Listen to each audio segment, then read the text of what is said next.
এই যে মাতাজি, প্রভু ডাকা হয় মাতাজি বলে সম্বোধন করা হয়, কারণ মেয়েদেরকে মায়ের জাতির সঙ্গে তুলনা করা হয়।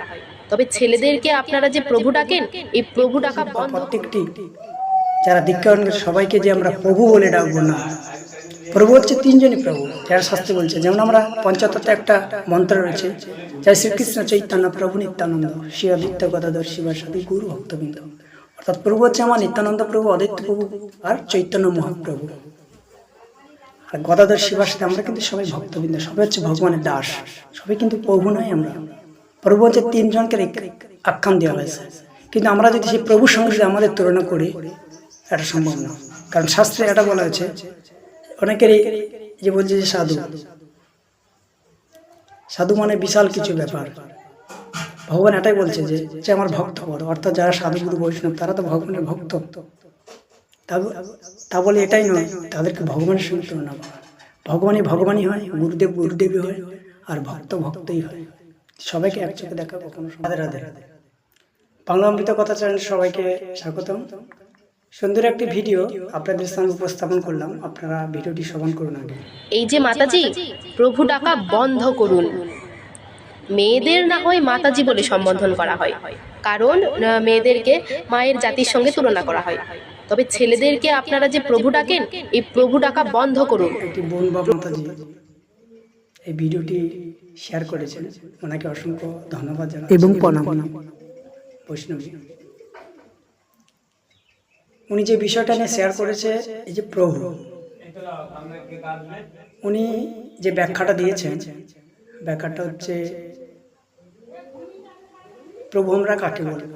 কারণ আমরা জানি যারা আলটিমেটলি গৌরী বৈষ্ণব, অর্থাৎ যারা বিশেষ করে ইস্কন থেকে যারা গুরু আশ্রয় গ্রহণ করেছেন, হরিনাম দীক্ষা নিয়েছেন, এছাড়া যারা গৌরীয় সম্প্রদায় অর্থাৎ যারা নবদ্বীপ থেকে দীক্ষাকৃত নিয়েছেন, তারা আলটিমেটলি বেশিরভাগই প্রভু বলে আখ্যান দেওয়া হয়। প্রভু কেবলমাত্র পরমেশ্বর ভগবান শ্রীকৃষ্ণ। আপনারা যে ভিডিওটি শ্রবণ করলেন, ওনাকে আমি বোন বা দিদি কিংবা মাতাজি হিসেবে আমি ধন্যবাদ জানাচ্ছি। কারণ এখন বর্তমান মানুষ বিভিন্নভাবে নেয়, তো আলটিমেটলি এই জগতে, অর্থাৎ আমরা যে জগতে রয়েছি পারমার্থিক জগতে, তো এই জগতে আমরা আলটিমেটলি একজন নারীকে মাতাজি চোখে দেখা একটাই কারণ কি না, মা যখন আমরা কোনো একটি মহিলাকে মাতাজি চোখে দেখবো, যখন আমরা মাতাজি বলবো অর্থাৎ মা, তখন আমাদের মধ্যে যে আলটিমেটলি যে নেগেটিভটা আলটিমেটলি কেটে যায়। 1 নম্বর। 2 নম্বর হচ্ছে শাস্ত্রে আখ্যান দিয়েছে প্রত্যেকটি মহিলাকে মাতাজি বলা উচিত বা মাতাজি চোখে দেখাই উচিত, সে যাই হোক না কেন। কিন্তু বর্তমানে কলিযুগে ভিন্নটা আলাদা, এক এক লোকের এক এক হতে মত।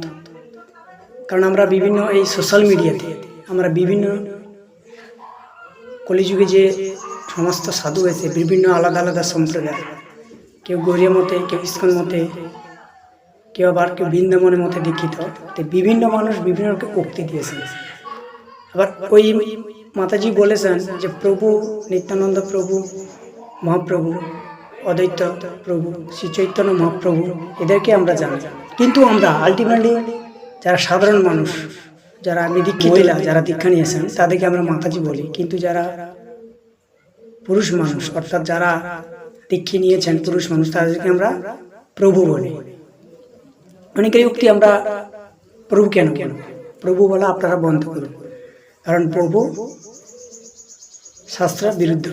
আবার উনিও বলেছেন, ওই বোনটি অর্থাৎ ওই মাতাজিটা বলেছেন যে একটি শ্লোক দিয়েছেন, যেটা আমার স্বয়ং শাস্ত্রে বলা রয়েছে, যেটি উনি শ্লোক দিয়েছেন যে জীবন্ত নারায়ণ, অর্থাৎ প্রত্যেকটি জীবের মধ্যে কিন্তু ভগবান বিরাজমান, অর্থাৎ স্বয়ং প্রভু আমার চৈতন্য মহাপ্রভু, উনি হচ্ছে স্বয়ং ভগবান। কারণ শাস্ত্রে বলছে যেই গুরু সেই কৃষ্ণ সেই জগন্নাথ, তো মহাপ্রভু হচ্ছে, উনি হচ্ছে স্বয়ং ভগবান, সবারই হচ্ছে উনি ভগবান।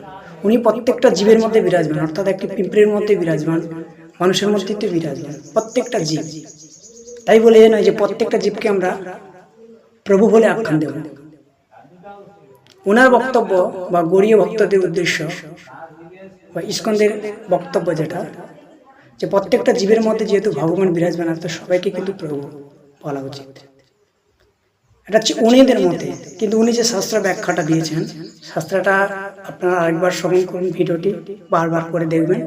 কিন্তু শাস্ত্রে জীবন্ত নারায়ণ বলেছে প্রত্যেকটি জীবের মধ্যে ভগবান বিরাজমান, এটা সঠিক, কিন্তু প্রত্যেকটি জীবকে ভগবানের সঙ্গে তুলনা করলে হবে না।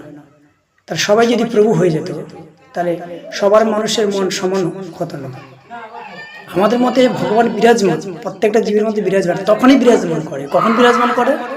যখন আমাদের দেহের মধ্যে, আমাদের শরীরের মধ্যে যখন ভগবানের প্রতি যখন প্রেম ভক্তি, ভগবান যখন আমরা সঠিক ভক্ত হতে পারবো, তখন আমরা ভগবানের সঠিক ভক্তি হতে পারবো। তা বলে প্রত্যেকটি জীব বা প্রত্যেকটি যারা দীক্ষা গ্রহণ করে সবাইকে যে আমরা প্রভু বলে ডাকবো না। প্রভু হচ্ছে তিনজনই প্রভু, যারা শাস্ত্রে বলছে। যেমন আমরা পঞ্চতত্ত্বে একটা মন্ত্র রয়েছে, জয় শ্রীকৃষ্ণ চৈতন্য প্রভু নিত্যানন্দ শ্রী অদ্বৈত গদাধর শিবাসাদি গুরু ভক্তবৃন্দ। অর্থাৎ প্রভু হচ্ছে আমার নিত্যানন্দ প্রভু, অদ্বৈত প্রভু আর চৈতন্য মহাপ্রভু। আর গদাধর শিবাসাদি আমরা কিন্তু সবাই ভক্তবৃন্দ, সবাই হচ্ছে ভগবানের দাস, সবাই কিন্তু প্রভু নয়। আমরা প্রভু হচ্ছে তিনজনকে আখ্যান দেওয়া হয়েছে, কিন্তু আমরা যদি সেই প্রভুর সঙ্গে যদি আমাদের তুলনা করি, এটা সম্ভব না। কারণ শাস্ত্রে এটা বলা হয়েছে, অনেকেরই যে বলছে যে সাধু, সাধু মানে বিশাল কিছু ব্যাপার। ভগবান এটাই বলছে যে আমার ভক্ত, আমার চেয়ে আমার ভক্ত বড়। অর্থাৎ যারা সাধু গুরু বৈষ্ণব তারা তো ভগবানের ভক্ত। তা বলে এটাই নয় তাদেরকে ভগবানের সঙ্গে তুলনা করা। ভগবানই হয়, গুরুদেব গুরুদেবী হয়, আর ভক্ত ভক্তই হয়। সবাইকে এক চোখে দেখা কখনো সম্ভব নয়। এই বিষয়ে আমি পরবর্তী ভিডিও দিয়েছি, আপনারা অবশ্যই দেখবেন। এর থেকে আরো সুন্দর ব্যাখ্যা দিয়েছে। এখন এখানে বিশ্রাম রাখছি। বাংলা অমৃত কথা চাই না আপনাদের স্বাগত। এরকম এই ভিডিওটা বানার একটা উদ্দেশ্য আমাদের, যে সঠিক সিদ্ধান্ত আমরা তুলে ধরা। কারণ সোশ্যাল মিডিয়াতে যে সমস্ত ভিডিওগুলো ভাইরাল হচ্ছে, সেই কারণে সাধারণ যে মানুষ, যারা সনাতনী মানুষ, তারা আলটিমেটলি বিভ্রান্ত হয়ে যাচ্ছে। সঠিক শাস্ত্র এরা পড়ছে একরকম, কিন্তু এরা অনুবাদ করছে, সাধারণ মানুষকে পৌঁছে দিচ্ছে আরেক রকম, যার কারণে মানুষ বিভ্রান্ত হয়ে যাচ্ছে। তো এই সনাতন ধর্মকে সঠিক সিদ্ধান্তে নিয়ে যায় এবং সঠিক দিকে এগিয়ে নেওয়ার জন্য এই চ্যানেলের মূল উদ্দেশ্য বা বক্তব্য। ভিডিওটি যদি আপনাদের ভালো লাগেন, সঙ্গে থাকবেন, প্রচুর করবেন, শেয়ার করবেন। এরকম ভিডিও পেতে গেলে দেখা হচ্ছে পরবর্তী ভিডিওতে। রাধে রাধে, হরে কৃষ্ণ, জয় শ্রী রাধে।